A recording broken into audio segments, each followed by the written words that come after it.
the shofar to call us to worship this morning. Hallelujah. And there's the drums. Hi, this is Paul Wilbur. We just finished a concert here in lovely Danville, Kentucky. And you're watching Ask Yah, and you're going to see a little bit of me on this video. Enjoy. Rebellion, which you all remember the story of Masada. That was the last stand.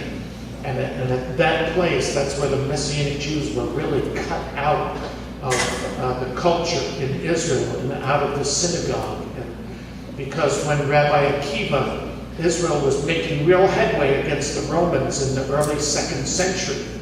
And they were doing so well, he stood up one day and he said, Bar Kokhba is the Messiah. So you can imagine all of the Jewish believers, all of the Messianic Jews, which was a significant number of Israel that day, perhaps 1/6 of all Israel were followers of Yeshua in the 1st and early 2nd century. Very significant. Well, the Messianic Jews said, well, then we can't fight with you because Messiah has already come and it's not this guy. And so Bar Kokhba turned the rest of his army against the Messianic Jews, slaughtered many of them. They were chased out of the nation. They weren't allowed in the synagogues any longer. And it was we became a vanishing breed. But now in the late 60s and 70s of the last century, something is happening around the world, and it's an amazing thing, amazing time.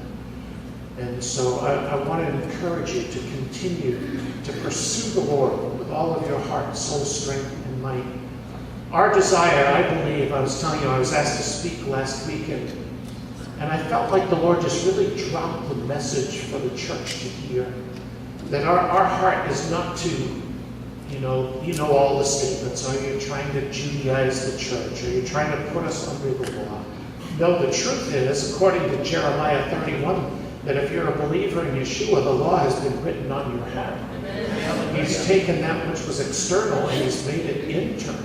Well, what do you mean by the law? I mean by the precepts and the word of the living God has been inscribed. He is circumcising the flesh of our spiritual hearts. That's what being born again really means.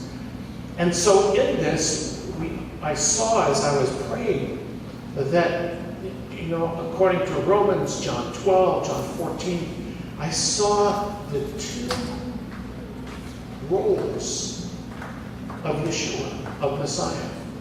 He is Jesus Christ, the Son of God, and the head of the church. That's very clear in all the scriptures. But he is also Yeshua HaMashiach, the Son of David, the King of the Jews, even Pilate would have, and the King of Israel. And so our desire as a Messianic community is to express the fullness of who he is. Not one or the other. He is the head of the body, but he is also the King of Israel. He is the Son of God, but he is also the Son of David. And he is head of the church, but he is also the King of Israel. And they received that message so well. I was so pleased last week. A 97-year-old Russian Jewish man got up out of his seat when I finished speaking, came down the aisle, and in a loud voice. When you're 97, you don't really care what people think anymore. He came right up to me and he had to hug me and said, now I get it, now I understand. And he prayed to receive Yeshua.